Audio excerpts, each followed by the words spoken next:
Barrett. Mr. Davidson. Mr. Davidson. Fourth row at my left.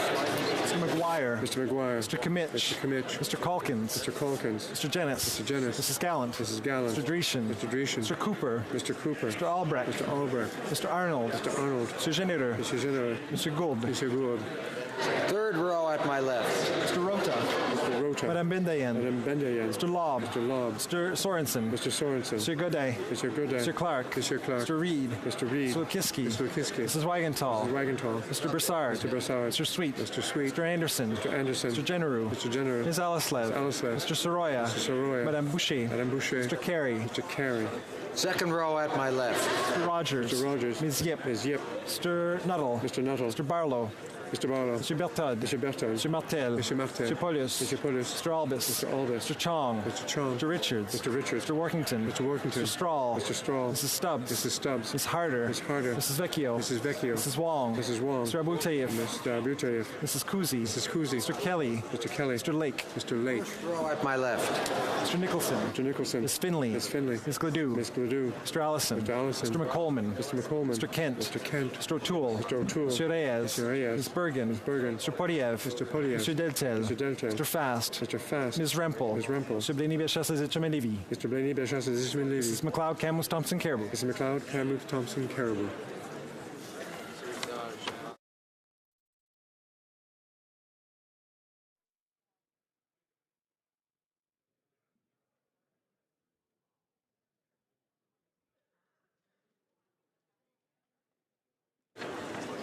Yeas pour 45, 45.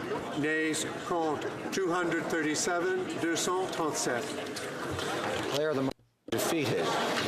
It being 6:36, the House will now proceed to the consideration of private members' business as listed on today's order paper. Private members' business, resuming debate at second reading of Bill C-419 in the name of Ms. Harder, Credit Card Fairness Act.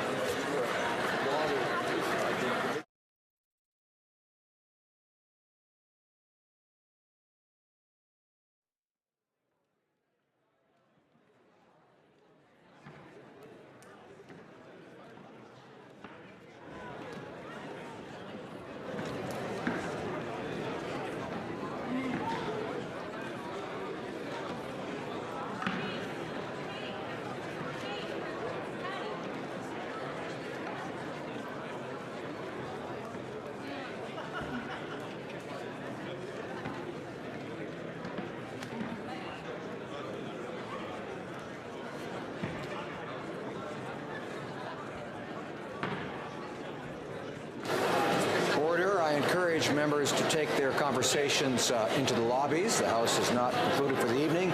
And I'd ask members to assist me by saying, shh. Débat. L'honorable. Debate. The Honourable Member for Trois-Rivières. Thank you, Mr. Speaker. Thank you, colleagues. As I'm sure you can imagine, Mr. Speaker, I'm always pleased to rise to support a colleague's bill, and particularly so in this case, because this is the member for Victoria, and I really admire the way that he analyzes issues and provides answers to various questions. And he has the gift of being able to really summarize an issue. One thing that is starting to really bother me after, let's say, 8 years of being in this House of Commons is that I always have to say that, oh, well, this bill is a step in the right direction. As though people couldn't ever solve an issue for good, put it aside, say that it's been dealt with, and that we're going to move forward to deal with the next issue. But that is exactly what the member for Victoria is able to do. He's able to summarize this. And I'm hoping that Bill C-419 will really help lead the government either to adopt this bill as is, by adding what the member for Victoria wasn't able to add to it, but also by leading to a full overhaul of Bill C-93, which unfortunately is far from meeting expectations. So after having a conversation with my colleague, the member for Victoria, I was going to give a sort of theoretical, intellectual overview of the idea of expunging criminal records for simple possession of marijuana. And reality caught up with me in my writing. And I just wanted to give you an overview of a real case that I had to deal with in my own writing. And it shows clearly, in black and white, a perfect example. And we couldn't find a better example. It shows that C93 doesn't go far enough and that the solution in C95 is really a step in the right direction. So, I received a phone call one afternoon for one of my constituents who was somewhat panicked. And here I'm probably understating their level of panic without giving any names here. This constituent was a musician. It's a type of field I'm sensitive to because I've been a musician for many years. And this musician was on an international tour with a group. He had played in several European countries and in several cities throughout Canada. And then that tour brought them to 15 or 20 U.S. cities. Everything was going well. It was probably the best tour that this musician had ever done in their career. And I can tell you, Madam Speaker, the life of a musician isn't always easy or doesn't always pay much. You really have to believe in what you're doing, and what you're bringing to society is of vital necessity. So everything was going well. The whole group of musicians, including their trucks and their equipment, made it to the U.S. Customs. They filled out the forms. They went through customs. Everyone got through until the individual in question came to their turn.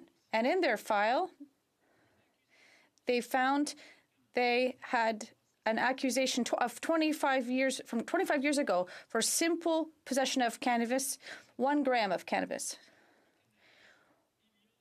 This 1 gram, 25 years ago. They were not able to go through customs. They had 15 or 20 shows coming up in the U.S., and the group just lost one of its musicians. So either they had to find a replacement for this musician, or they had to cancel that part of their international tour for 1 gram of marijuana 25 years ago. Obviously, this was on the person's file 25 years ago, but we could imagine that 25 years, a person could even forget that they had this on their file because it's somewhat of a laughable offense because our society has evolved since then. But our musician was unable to do the tour, to complete it. But he called me to see how we could solve his situation as quickly as possible, to see if he could meet up with the group later to finish the U.S. tour, even though there was no issues anywhere else he traveled in the world. There are many conditions that we have to deal with. We have to make a pardon request, the file. It has to be, the conviction has to be like at least 5 years in the history. I think we met this condition rather quickly. We also had to deal with expenses of $631 to make the request. $631. Well, for some people it's a lot, for others it's not much, but this depends on how much income you earn per year. Well, as you can imagine, as a musician, $631 in expenses, this could represent 1 or 2 shows for which you're working for the Crown and not for your family or yourself. They asked for several documents, the police report, legal documents. they had to do a lot of research that took time in such an urgent situation where they wanted to know if he was able to move on with his tour. And what happened, Madam Speaker? We got a response letter saying that it would take 24 months. Well, that's the answer. We received about their U.S. portion of the tour. This was a real problem for a situation that this Parliament deemed irrelevant in 2018. We legalized simple possession of marijuana. And while this government was preparing for legalization that was upcoming, it never thought it was necessary to plan for day one after the adoption of this legislation. So how come a crime that is no longer considered a crime is no longer treated as a crime for people who did so in the past? If our society has evolved so much that we can recognize the legalization of marijuana, there's no reason why people should have to deal with past damage for something that's no longer recognized as a crime. And this file is still there. This record is still there. And if we look at C-93 from the government, which seeks to suspend at no cost, well, I meant in terms of cost, it's okay, but this is too little too late. The suspension wasn't able to wipe clean this person's criminal file. They've just suspended it. Whereas if they had expunged it, they would have clearly gotten rid of all the files, and this conviction would have been expunged, and it would have been back to day one for the person as if the conviction had never happened. And this also allows everyone who has such a criminal record to be able to answer all the questions when they're asked. If they ask them if they have a criminal file, they'll be able to answer no, because the file has virtually disappeared from the record, because it's deemed to have never been committed. That's the key difference. What's in C-95, I'm running out of time, but I have a lot of things left to say. But I think this case speaks for itself and probably says more than anything I could say. So I would ask all members of this House to really understand the difference between an expungement and a suspension, and to support the bill of my colleague from Victoria. The honourable member for Calgary-Shepherd. Thank you, Madam Speaker. So I'm pleased to be rising on this late hour to join this debate on this private member's bill, which I have confirmed with the desk, with the table officers, is on C419. And if I'm wrong, Madam Speaker, please feel free to interrupt me, which is an act to amend the Bank Act, the Trust and Loan Companies Act, the Insurance Companies Act, and the Cooperative Credit Associations Act on credit cards. And the reason it's going through all of those is that it's actually amending every single one of the acts in exactly the same way, dealing on credit cards and on issues of exactly what type of reporting will happen on these credit cards and what type of information will be required to customers for them to receive. And I know that my colleague for Lethbridge is the one that has moved this excellent piece of legislation, one that I ardently support. I think it's about time that there be greater fairness for credit card owners, those who are using credit cards. And I think, I say this with all humility on her behalf, that and there's a Yiddish proverb which I'm going to use, which is, do good and ask not for whom. And that's exactly the spirit of this proposed legislative amendment that my colleague for Lethbridge is moving, which is, we're trying to do good here on behalf of all those who carry large amounts of credit card debt.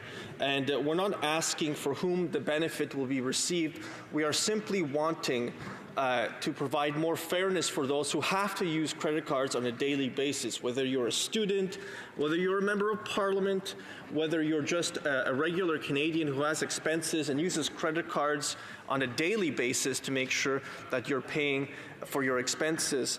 This piece of legislation just on the Banking Act side, but it's the same amendment, like I mentioned, in every single portion that's being proposed. What it's proposing to do under 451.1 subsection 1 is that if you pay at least 95% of your outstanding balance, so if you have $1,000 owing, you pay $950 with change on it, that you would only be charged interest on the difference. What's happening right now is you could make a mistake, and with online banking and apps proliferating everywhere, banks are providing, it's easy to make a typo mistake when you're trying to pay your bills. So you could have wanted to pay the full amount or very near to it.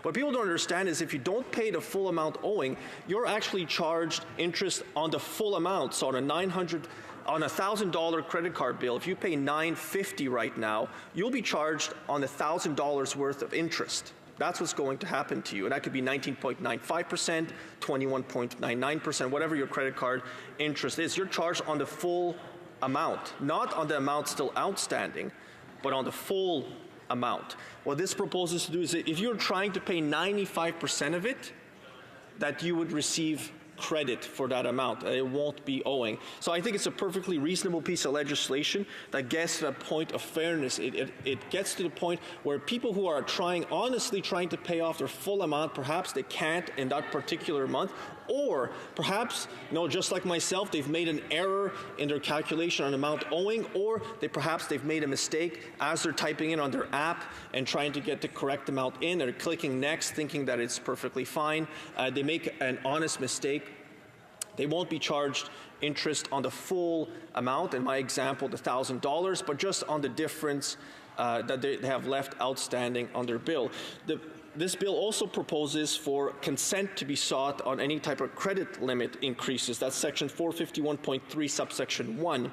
Specifically, will say that if a bank chooses to increase your credit limit, that it has to obtain your approval to do so before proceeding to it. And this is an issue for anybody who has a credit report out there that they're checking and double checking. If you have a lot of credit cards on your credit report, depending on what type of loan you're seeking in the future and depending on how much balance you have, the banks can see when they ask for your credit report, say you're applying for a mortgage, then you actually see your balance that you have and the total amount of credit that you can obtain. That will affect whether a bank will approve you for a mortgage, whether they'll approve you for a new credit card, personal line of credit, a home equity line of credit. And it's always shocking sometimes to get these letters in the mail where simply the bank is extending to you extra credit that you didn't ask for because perhaps you were just using that particular credit card for a very specific purpose and you don't need $10,000, $15,000. Perhaps you only need $1,500 on it, and that is the limit that you want, and they increase it without asking for your permission.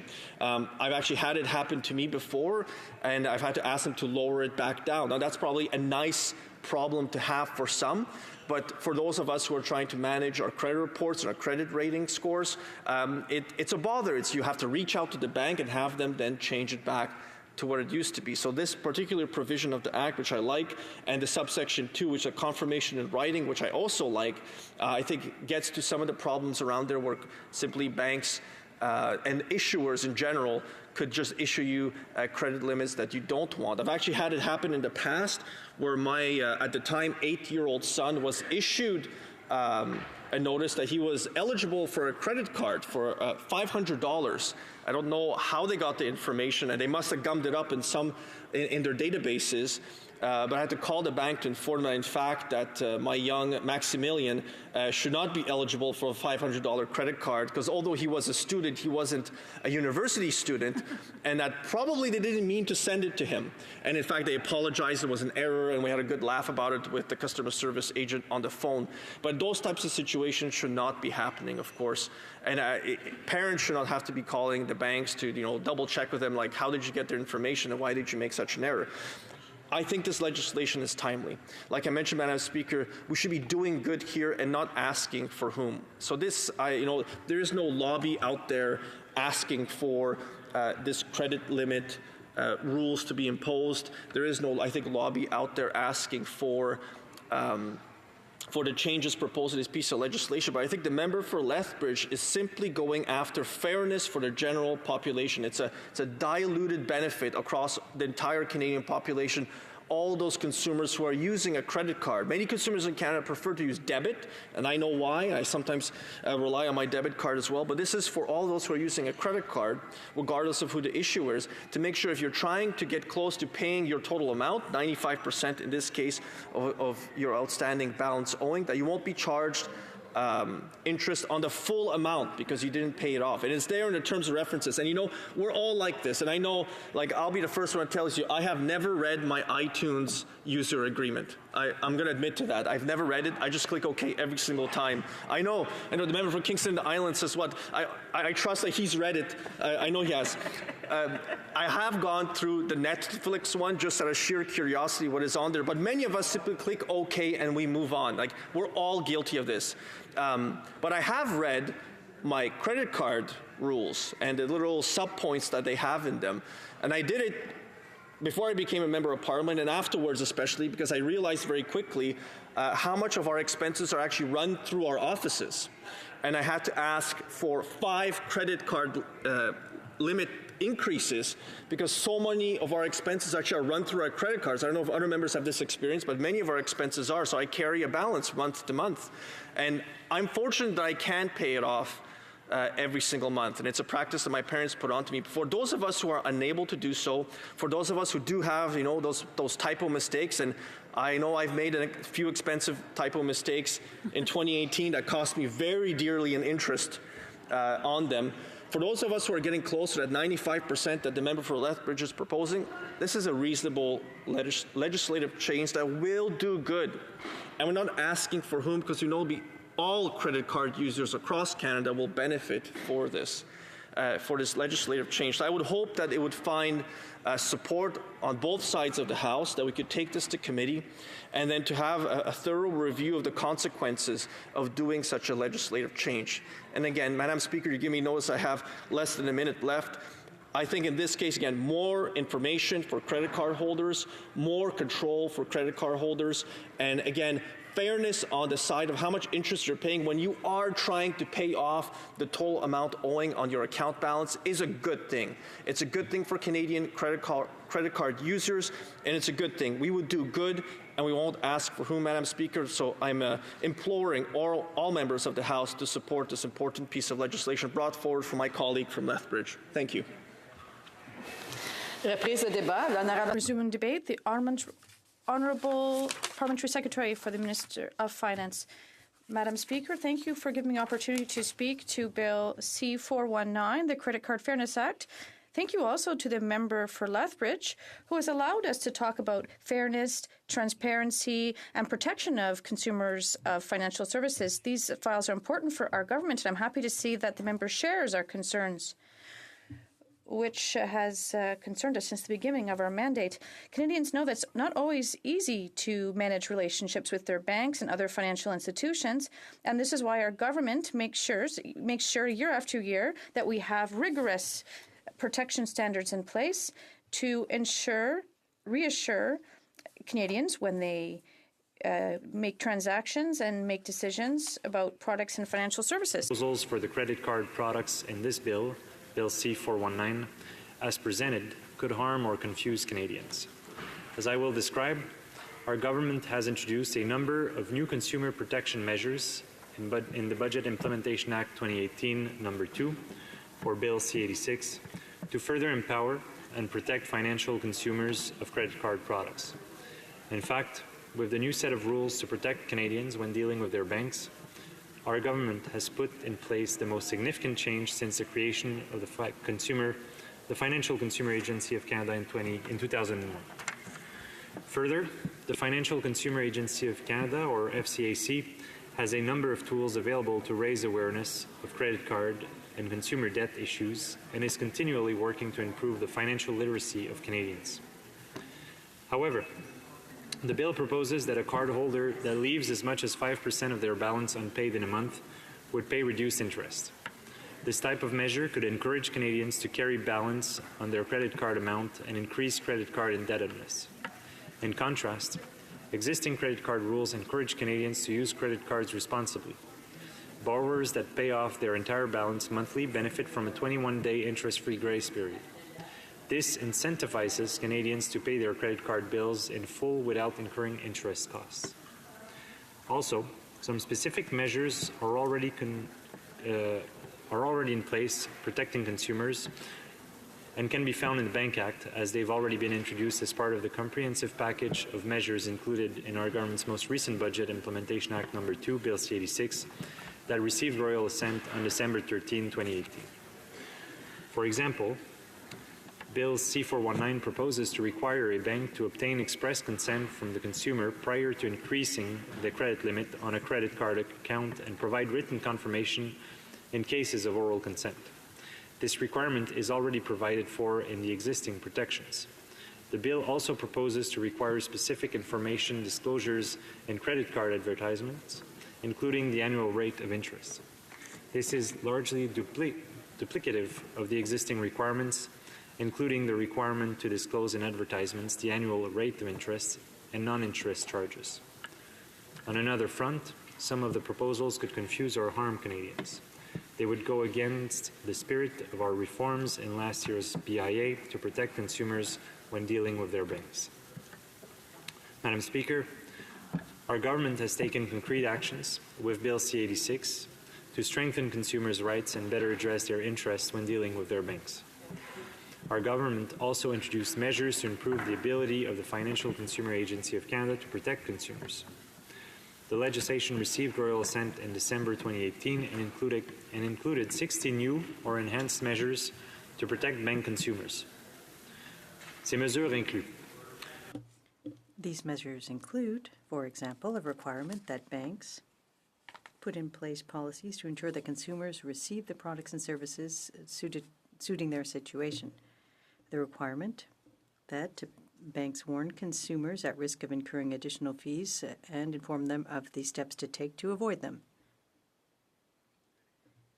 A new ban against the presentation of misleading information, a ban on undue pressure in the sale of these services. Best practices in the provinces and international jurisdictions, and represent the most significant change to financial consumer protection in Canada since the creation of the FCAAC in 2001. Before introducing C-86, the government consulted with stakeholders, including provinces and territories, to develop these measures. I would like to spend some time on this important point. Ce projet de loi pourrait être reçu. This bill could be negatively received by provinces and territories, particularly Quebec. Bill C-419 has not been the subject of significant consultations with stakeholders, including provincial and territorial governments. And this is in contrast with the Budget Implementation Act No. 2, Bill C-86, that I referred to earlier, which was the subject of extensive consultations with the provinces and territories. Consumer protection is an area in which both provincial and territorial governments and the federal government are active. Several provinces, including Quebec, have comprehensive financial consumer protection rules. As such, consulting provinces and territories is critical before introducing new measures to avoid conflict and duplication. The Government of Quebec and National Assembly have been very clear that any new federal rules should be consulted on first to ensure that they respect provincial jurisdiction and do not have unintended consequences.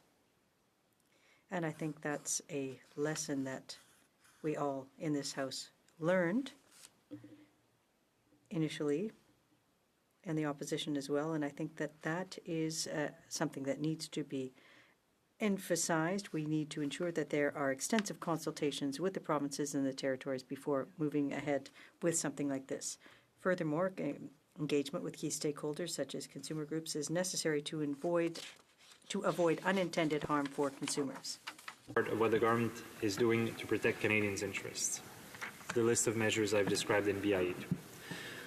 But let me go in more depth about other measures that the government is doing. First, the Financial Consumer Agency of Canada does excellent work to raise awareness of credit card and consumer debt issues, while also working to improve the financial literacy of Canadians. The FCAC offers a range of online tools, educational materials, and programs intended to help Canadians make informed financial decisions. It also has tools to help consumers understand how credit cards work and how to use them responsibly. For For example, the FCAC offers a credit card payment calculator which lets Canadians explore different payment options and see the cost of only making minimum payments. Beyond credit cards, our government is taking additional action to protect and empower financial consumers. We know that when Canadians have disputes with their banks, they deserve to have access to a resolution process that is fair and that is impartial. That is why bank consumers can take any complaint they can't resolve with their bank to an independent body, and that free of charge. Pour veiller à ce que ce système réponde. To ensure that the system meets the needs of Canadians, the Financial Consumer Agency of Canada will conduct by June 2019 a review to assess the complaints process used by banks and to look at the effectiveness of the processing of outside complaints. In addition, in order to respond to the unique needs of the aging population in Canada and with the support of the Minister for Seniors, the FCAC will work with the banks and seniors groups in order to create a code of conduct for bank services for seniors.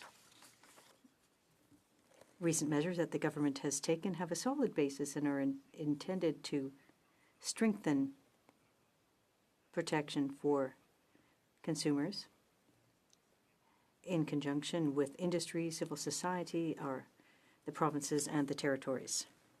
That the Government of Canada is absolutely dedicated to protecting consumers in their dealings with banks and to helping all Canadians achieve and maintain financial well-being by managing money and debt wisely and planning and saving for the future. Guided by what matters most to Canadians, the government will continue to work to ensure that more Canadians are better off as we grow our economy today and over the long term. And due to the measures already contained in Bill C-86 and the other factors that I've mentioned, such as consultation, appropriate and informed consultations with provinces and territories, I recommend that my honourable colleagues oppose Bill C-419. Thank you, Madam Speaker. Resuming the debate, the honourable member for Calgary-Midnapore. Thank you very much, Madam Speaker. I very much appreciate the opportunity today to rise in this chamber and speak to this private member's bill of my colleague, the Member of Parliament for Lethbridge.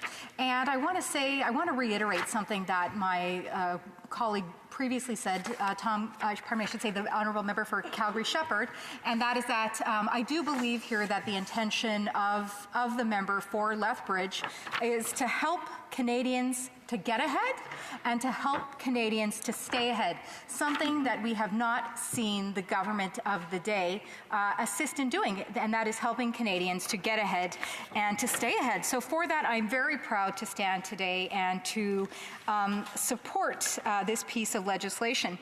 Because, Madam Speaker, unfortunately, not every Canadian has a trust fund like the Prime Minister, and the majority of Canadians, in fact, the majority of constituents in Calgary-Midnapore do not have these types of trust funds, and as a result, they must rely on their own resources, their own family decision-making in an effort to manage their finances, because they simply do not have the resources that this Prime Minister has to lean back upon. And with that, Madam Speaker, I would continue that life is becoming less and less affordable for Canadians. And I certainly, as a mother, can say this. When I go grocery shopping, I can't believe the increase in payment for groceries that I'm seeing. Mortgages, of course, are getting more and more difficult to obtain with the recent stress tests that we've seen, particularly in Calgary, a place where the market is not defined the same as within larger cities. Gas certainly has just hit record prices in the last 3-4 years, as well as that would include home heating. And I'll take this moment to say I very much support the initiative of our leader in making home heating more affordable for Canadians. So families like mine sit around the dinner table making difficult decisions.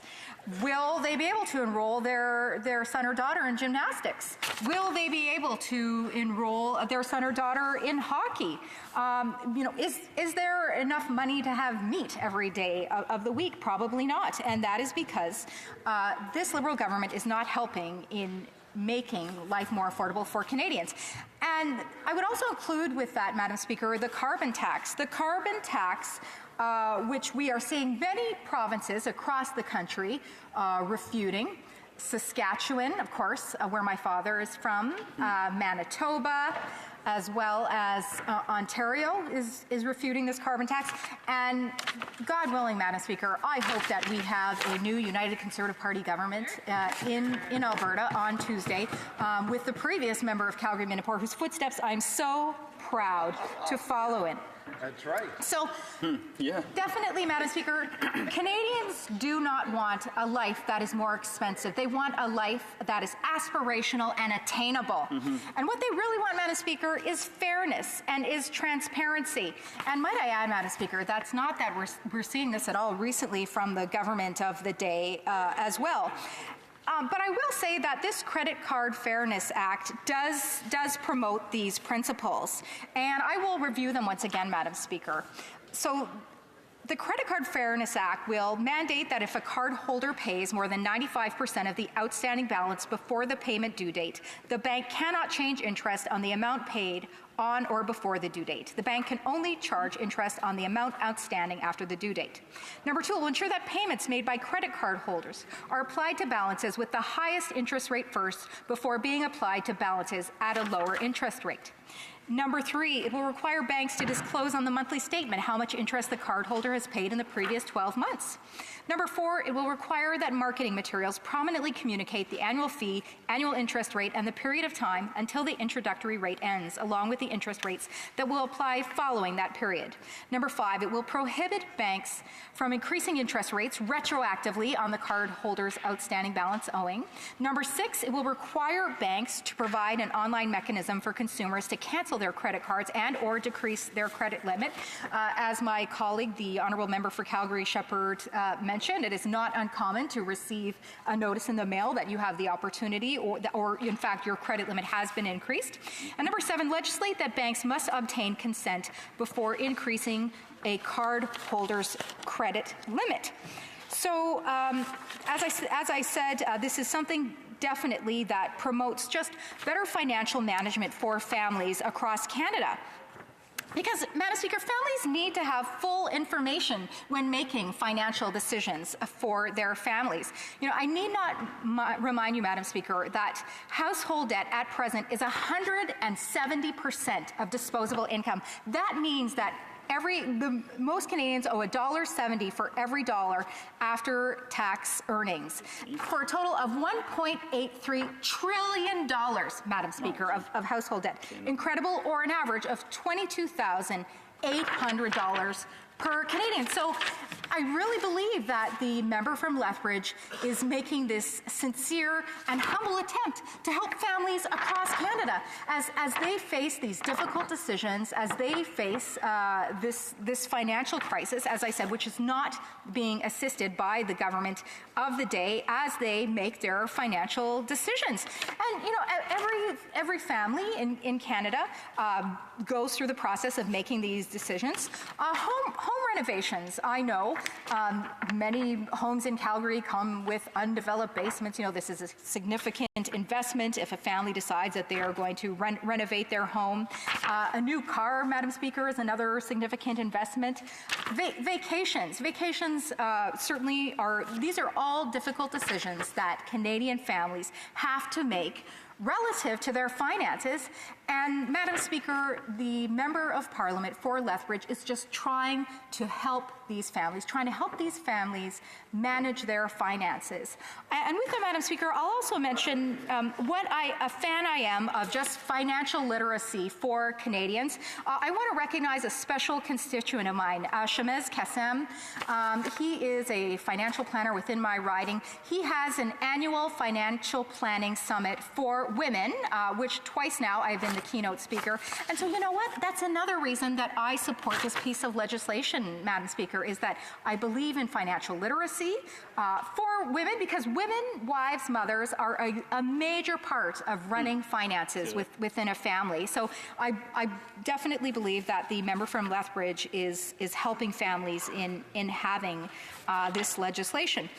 And of course, Madam Speaker, we all know that you need a credit card to do anything and everything in this day and age. booking a hotel, booking a flight, going on vacation.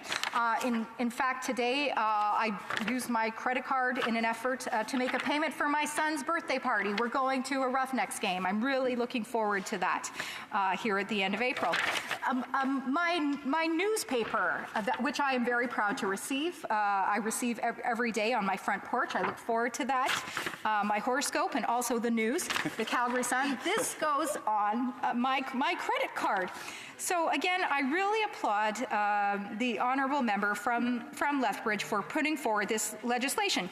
Now, as my other colleague, Aurora Oakridge's Richmond Hill, the member there, did point out, previously the government had the position, the Minister of Consumer and Corporate Affairs, and unfortunately under the government of Monsieur Chrétien, the Liberal government, that position was eliminated. Oh. So in the absence of these previous checks and balances that we had, we need to give Canadian families the power to have more knowledge, to have more information when making these complicated financial decisions, because as I stated, we want to help Canadians to get ahead and to stay ahead, Madam Speaker. And as I mentioned previously, this Liberal government is not helping. We have the 4th consecutive deficit budget, adding to the debt. My son, Madam Speaker, at this point will be 32 years old when the deficit is balanced. Absolutely terrible. I have said if financial planners need a new product, it should be the RDSP, the Registered Debt Savings Plan, so that all youth will have the money to pay off their debt eventually. So you know what? I hope here that the government will do the right thing. We are an aspirational nation. We are, on this side of the House, a party that wants Canadians to live their dreams. That happens by having more information, more control over your finances. I am urging the government to vote for this bill that will help Canadians to get ahead and to stay ahead, Madam Speaker. It's the right thing to do. My God, that was very good.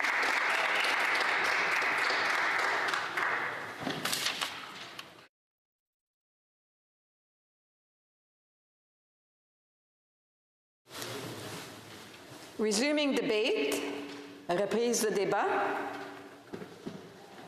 The honourable member for Lethbridge has 5 minutes for right of reply. Thank you so much, Madam Speaker. I just want to correct the record very quickly. The Parliamentary Secretary earlier, he said that this bill may confuse or harm Canadians. I find that very interesting, that it would confuse Canadians or cause harm to Canadians, when actually it has 7 measures within it that actually protect Canadians and advocate for the right of fairness and transparency. Only liberal logic would say that fairness and transparency somehow confuses or harms Canadians. Very interesting. Nevertheless, the bill before the House today, of course, is my private member's bill, C49, which is the Credit Card Fairness Act. In this piece of legislation, I propose 7 changes that will advocate on behalf of Canadian consumers. The reason I'm proposing this is because people from across this country have told me that they're struggling to make ends meet, and that one of the things that can be done to assist them is an increase in the fairness and transparency that surrounds credit cards so that they can make more informed or better informed decisions with regards to credit card use. Now, I understand that this doesn't solve all the problems. It certainly doesn't. People have to take personal responsibility for their spending habits. But certainly fairness and transparency are noble principles that we should hold banks accountable to, and we certainly should find ourselves as government officials advocating on behalf of Canadian consumers. So with that, this is the bill that is proposed to this Parliament.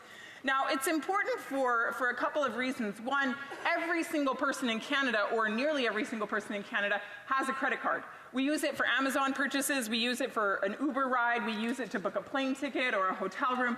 It's just a necessity to get by in our modern Canadian life. The other reason why this is so important is because consumers do in fact deserve transparency, and they do deserve to be treated with fairness.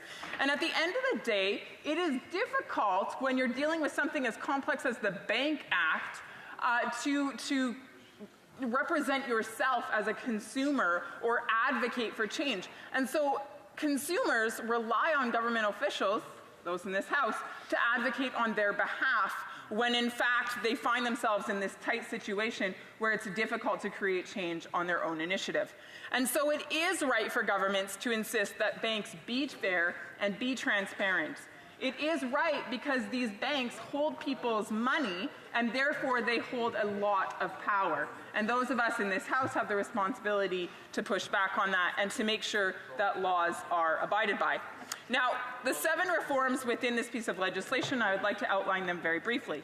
The first one is that under this bill, it would make it so that when a person makes a payment on their credit card, and let's say that they don't pay it off quite in full, but they pay 95% or more, it would mean that this individual would not be expected to pay interest on the entire bill, but only on the amount outstanding. Right now, that's not the case. So, for example, if a person has a bill for $1,000, they pay off $999, they would expect to pay interest only on the $1 outstanding. That seems quite reasonable. Most Canadians that I talk to think that's the way things are. It's not. In fact, there are many people in this House who think that that's the way things are. It's not.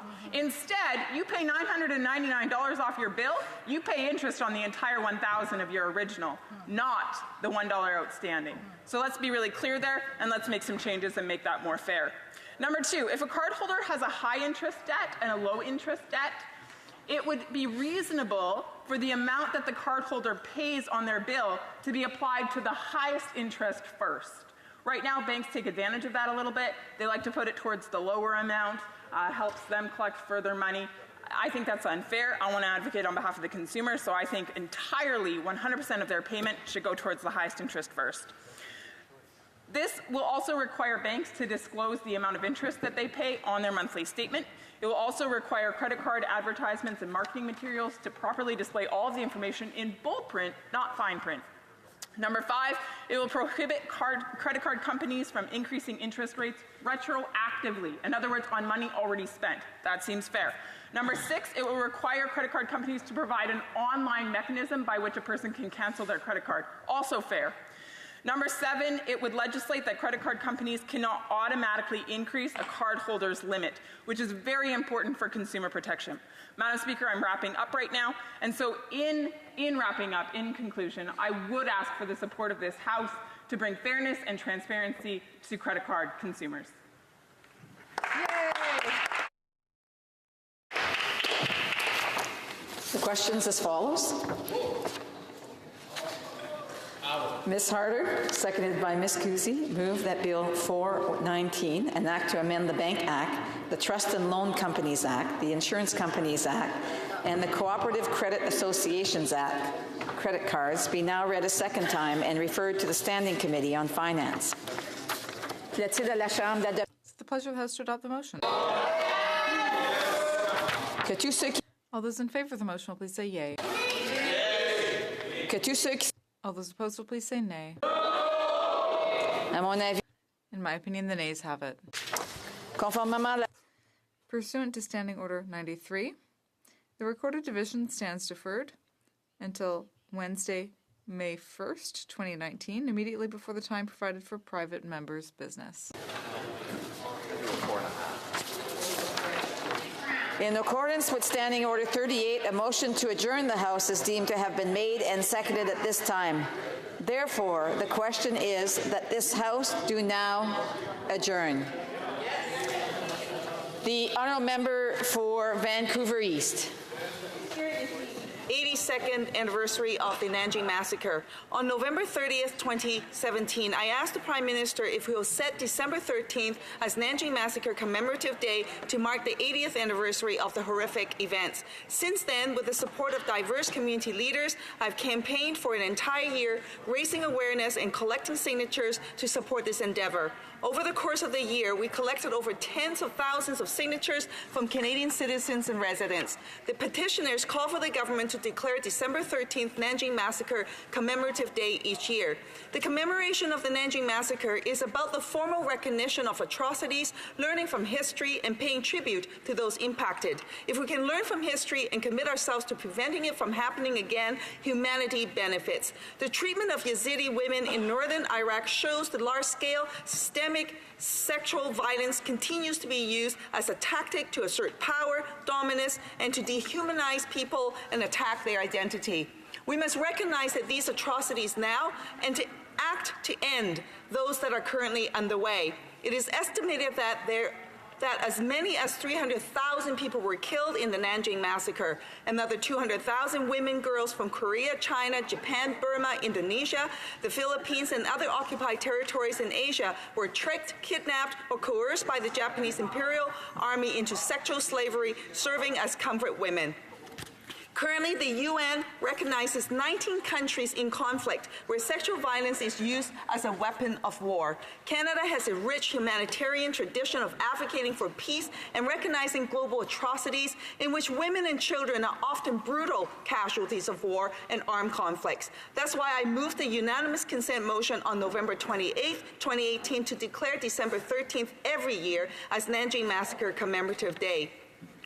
Order of Canada recipient Joy Kagawa had said to the importance of this motion, quote, in an age of increasing xenophobia and historical revisionism, when even the victims of the Holocaust can once more be openly mocked, the member from Vancouver East motion assumes a new urgency to align ourselves with the world's historians and to guard against revisionists, equivocators, and deniers of history who attempt to falsify and sanitize the past.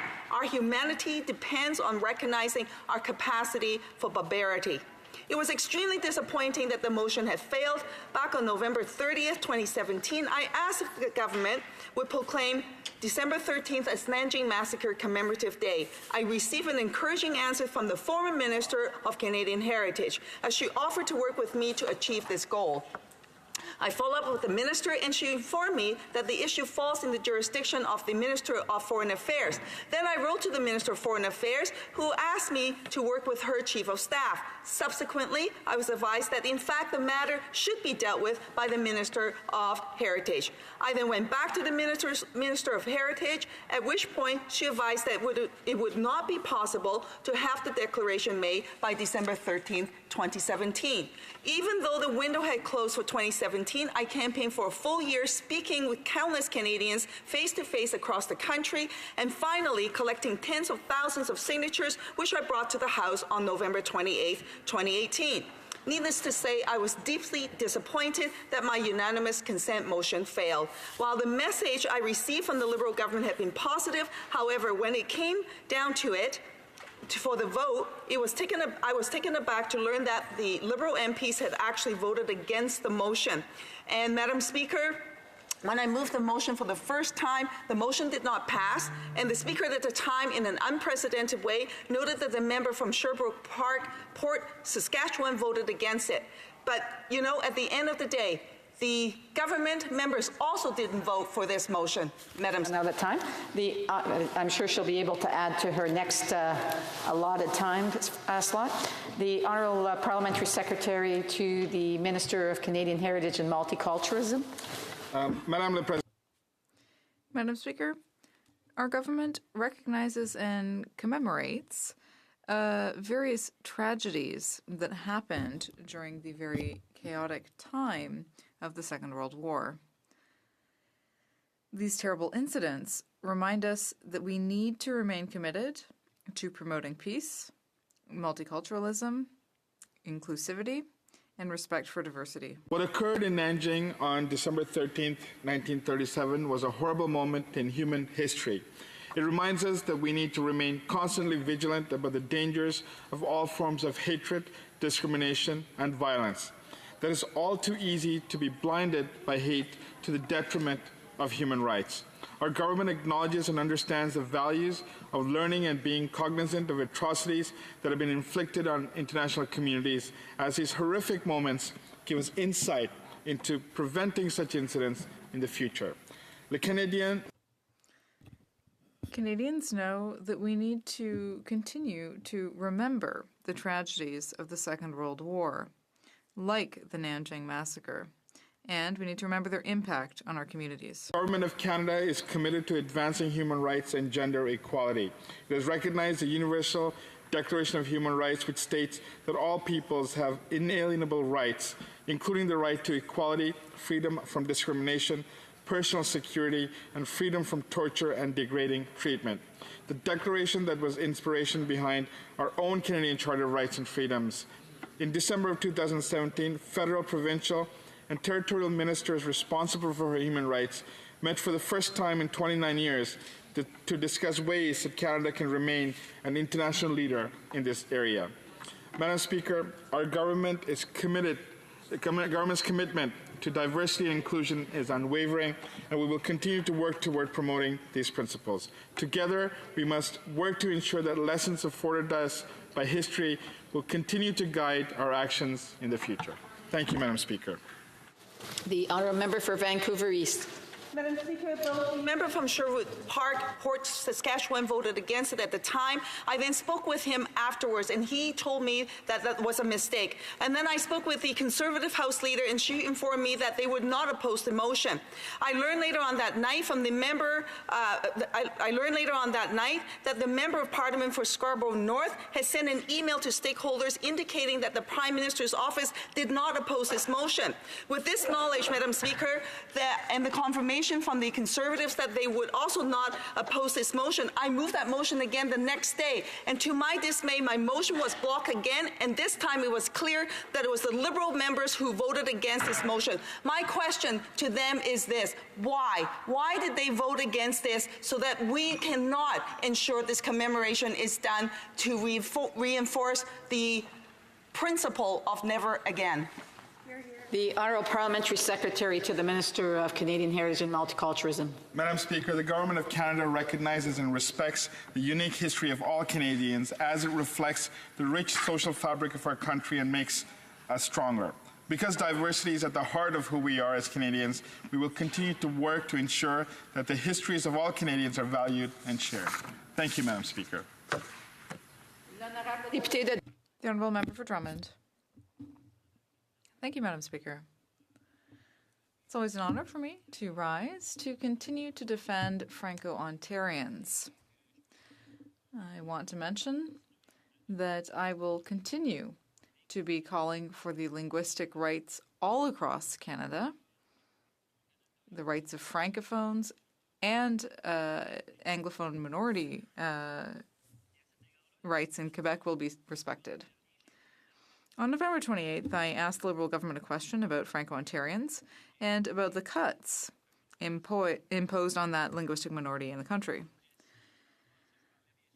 I was talking about the elimination of the French Services Commissioner and the cut of the Université de l'Ontario francophone, which unfortunately will no longer be a reality.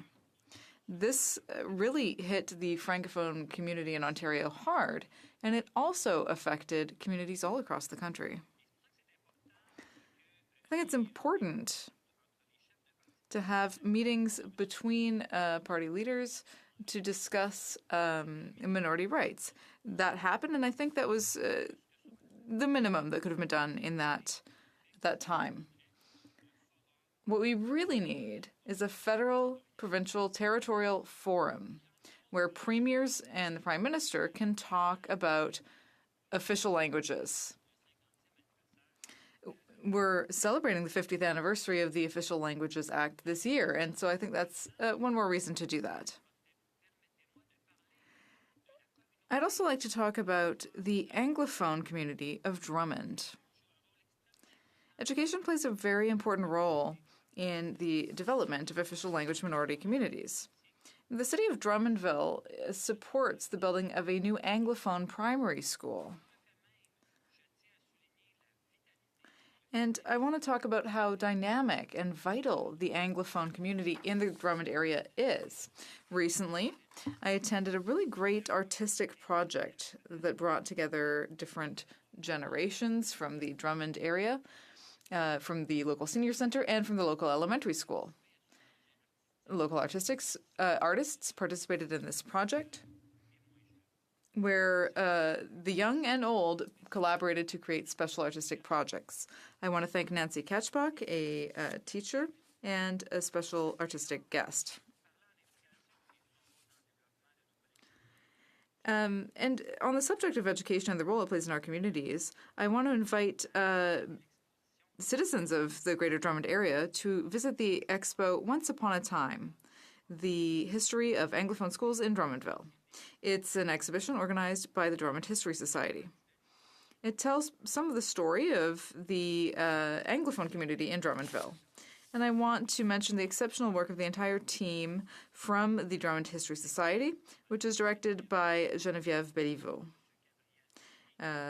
It's also directed by Gabriel Cormier and Martin Bergevin, who works as an archivist. As I said, Madam Speaker, the crisis in Ontario is ongoing. Unfortunately, the French Commissioner's service was cut, and the responsibility for that was transferred to the Ombudsman. That led to job losses, and I think it's really important that the federal government shows some leadership. They need to set an example here, and we would have liked to see money for l'Université d'Ontario Français, but unfortunately we haven't seen that. So why didn't the government choose to fund that in the budget? Thank you, Madam Speaker. The Honourable Parliamentary Secretary to the Minister of Economic Rural Development. Thank you, Madam Speaker. I want to thank my colleague, the member for Drummond, for his question and his work on behalf of francophones. We were surprised by the announcement about the future of l'Université de l'Ontario Français and also about the French Language Service Commissioner in Ontario. Official language minority communities all across country and preserving their linguistic rights are priorities for our government. Therefore, the Government of Canada is proud its long-standing collaboration with provincial counterparts to provide better services to official language minority communities. That is why we have approved the renewal of the all bilateral agreements on services in the minority language for the coming years. Que ce soit whether we're talking about minority language education, infrastructure, or access to provincial services in the official language of your choice, our government has renewed and strengthened agreements that will encourage provinces to provide services to minority communities in their language. Alone, province and territorials received close to $149 million as part of a bilateral education agreement and approximately $13 million for complementary projects in education agreements. In terms of access to services, we have announced new investments, Madam Speaker, new investments to offer services of official language minority communities, including $22.5 million over 5 years to improve access to health services. We note that Ontario receives $1.4 million per year to provide French language services. This is the highest amount of money among the provinces. Budget 2019 clearly indicates that our government is ready to invest additional money in federal, provincial, territorial agreements as soon as a new protocol is signed. This will involve improving accountability and having regular consultations with communities. Madam Speaker, our government is committed to supporting the provinces and territories for the provision of French language services. Our action plan for official languages, which is unprecedented $2.7 billion investment, is helping strengthen minority languages communities across the country. Our official languages are the core of who we are as a country. This is why we are currently revisiting the Official Languages Act on the 50th anniversary to modernize so it's better to service the needs of Canadians, the first revision. Nous espérons que we hope that the Government of Ontario will follow our example and will take steps that would strengthen the rights of Francophone communities within their province. Thank you, Madam Speaker. The Honourable Member for Drummond. Thank you, Madam Speaker. So, indeed, we are celebrating the 50th anniversary of the Official Languages Act. The Liberal government committed to modernizing the Official Languages Act, and I want to congratulate them for doing that. But when we're facing a situation like the one in Ontario right now, and difficult situations as we see in New Brunswick and even to a certain extent in BC, Saskatchewan, and Manitoba, it's clear that the Official Languages Act is in peril. And that's why we really should have taken advantage of this time to update the Official Languages Act, to update the FPT framework. And this should have been done decades ago, before the Liberals or the last Conservative government. So what is the Liberal government waiting for to really take concrete steps, to show some leadership, and to list this on FPT meeting agendas? Thank you, Madam Speaker. The Honourable Parliamentary Secretary. Madam Speaker, I would say to my colleague that we have taken initiative. We have met with so many organizations and with the provinces to see how we can modernize the Official Languages Act. So the Minister for Official Languages and the Francophonie wrote to his Ontario counterpart in November 2018 to express his concerns about the Ontario government's announcement concerning the French Languages Commission and l'Université Ontario Français. Franco-Ontarian community will always be able to count on our government's unwavering support as a partner and to help ensure the vitality of the Francophone communities in Ontario and across Canada. And I would ask my colleague to also look at, to put more pressure on his counterparts of the NDP in Ontario to ensure that the province of Ontario respects the rights of The Honourable Member for Saint-Hyacinthe-Bagotte. Madam Speaker, in our region, access to high-speed internet is absolutely necessary, particularly for companies, families, small businesses, and farmers. In Quebec, more than 300,000 households still don't have high-speed internet of quality and that is affordable. We have great needs, but Liberals keep on telling us that we have to wait till 2030. Imagine that. The Liberals and the Conservatives before them have ignored rural regions. 2019 could have been an opportunity to invest in this infrastructure so that everyone has access to high-speed internet quickly. Instead, now we'll have to wait more than 10 years. Since I was elected in 2015, I keep on repeating this and that the government is not doing enough so that everyone has access to internet. And then, surprise, less than 6 months before the election, the government told us that they're going to invest in it, but the devil's in the details. It'll only be in 10 years, and when everyone will have access, in 10 years. People in my region can't wait for 10 years. In my region, 16 out of the 25 municipalities have connectivity problems. We're talking about ridings less than 1 hour from Montreal. Instead of giving thousands of dollars to multimillionaires, we need to act now so that our young people can continue studying in the regions and so that farmers can prosper, so that the regions can reach full economic potential. So we have access to social services and health care that are online if they wish. Saint-Hyacinthe is an agro-food area.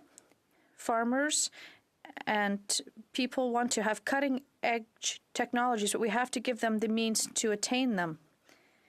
They still don't have access to reliable internet. It hurts people who want to innovate and improve their yield. Fiber optics don't reach these people. Internet access, wireless access, is the only solution, but often internet networks are too slow to be functional. This has a direct impact on farmers who need internet on the farm, also at home for their accounting, and to be productive, they need reliable and quick internet. High-speed internet is necessary to have access to the latest technology in healthcare. We have to offer modern education for our young people and students, and to allow companies to innovate and grow. In 2019, reliable internet is not a luxury, it's an essential service. Only 37% of households have access to high-speed internet in rural, remote areas. This means 6 out of 10 people who live in rural regions do not have access to reliable internet. Why? Because the Liberals and the Conservatives haven't done enough. In rural regions, access to internet is expensive. When it is available, it costs roughly $100 a month and sometimes twice as much for a service that is often low quality. We can't just tell people 6 months before the elections that they'll have internet access in 10 years. And then small companies will be able to do well and will keep young people in the regions and will help small businesses and people and families. How come the Liberals are waiting for 10 years before taking action? The Honourable Parliamentary Secretary for the Minister of Economic and Rural Development. Thank you very much, Madam Speaker. I'd like to thank my colleague for having raised this question and the work you're doing in the regions. Well, on this very topic, our government believes that the only way for us to really succeed is to ensure that people in all communities can succeed regardless of where they live. Because if we really want to contribute to the success of our communities, our plan has to meet their needs and priorities. In particular, we recognize that rural and remote communities have unique needs. And this is why our plan sets out a $2 billion financing plan to renew infrastructure in rural and northern communities. This funding will support investment to improve roads in these communities. It will also support projects to reduce rural and northern communities' dependence on diesel for heating and energy. Moreover, this funding will support projects to extend high-speed internet service to many other rural and northern communities that currently do not have access to this necessary service in Canada. Right now, Madam Speaker, less than half of rural and northern communities do not have access to high-speed internet access. So this is why on January 14th, 2019, the government appointed a Minister for Rural and Economic Development, and in their mandate letter, they're responsible for increasing the number of Canadians who have access to high-speed internet and for managing the creation of a rural economic development strategy for Canada. And in our 2019 budget, our government has committed to meeting a national objective. And we mentioned it earlier for high-speed internet access. We have one for 2030. And notably, between now and 2021, 90% of households and companies will have access to high-speed internet. 2026, we will have 95% of households connected to high-speed internet. And as the member mentioned, in 2030, we will have 100% of household businesses that have access to the internet, regardless of where they live and located. That's a concrete plan.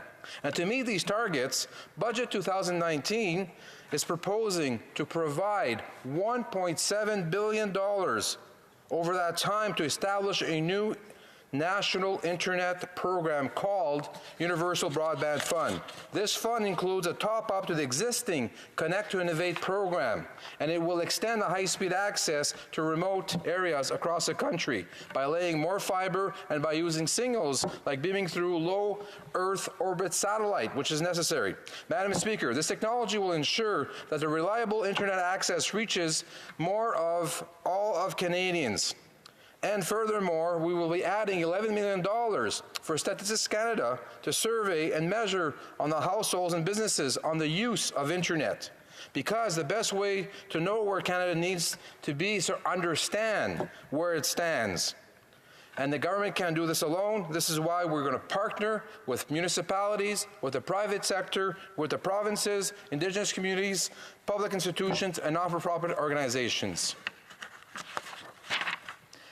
Madam Speaker, our government is investing in infrastructure for all Canadians and have the opportunity to participate fully in the economy and share in our nation's prosperity. Extending internet services to every Canadian, regardless of where they live, is a priority and a goal, and we have a plan to achieve this, and we're going to work hard together to make this happen. Thank you, Madam Speaker. Honorable député de Saint-Hyacinthe. Honourable member for Saint-Hyacinthe-Bergotte. Madam Speaker, the problem is that regions such as mine are 50 kilometers from Montreal. They're not in remote. Well, in terms of satellite, if we want to look at that, we've seen that it doesn't work in my region because it requires wireless technology. And the problem that we have is that if it snows or it's windy, it doesn't work. If there's other antennas, it doesn't work. If there's a tree that grows, it doesn't work. We really need this to be efficient. I hear parents who tell me that their young people, who are studying in post-secondary studies in Montreal or Quebec, often they don't come back home on the weekend because they can't get connected to the portal at their school. We want people to stay in our region and to come back to it. Thank you. The Honourable Parliamentary Secretary. Thank you very much, Madam Speaker. Yes, I agree with the Honourable Member that we do have a remote country and we have to do work to make sure that the regions and remote regions have access to internet. So this work involves many partnerships, and it's very important for the regions to work with provinces, the federal government, with the municipalities and private companies to make sure that they are connected, and we are connected as a country. In Budget 2019, we recognize that high speed is no longer luxury, and we need to make sure that we work together to provide every single household and business in Canada with access to internet, 50 megabits per second download and 10 megabits per second upload by 2030, regardless of where you live. As indicated earlier, 90% of Canadians by 2021 will be connected, and 95% of Canadians by 2026 will be connected. We're going to work hard. The motion to adjourn the House is now deemed to have been adopted. La Chambre demeure donc. This House thus stands adjourned until tomorrow at 10 a.m. as per standing order.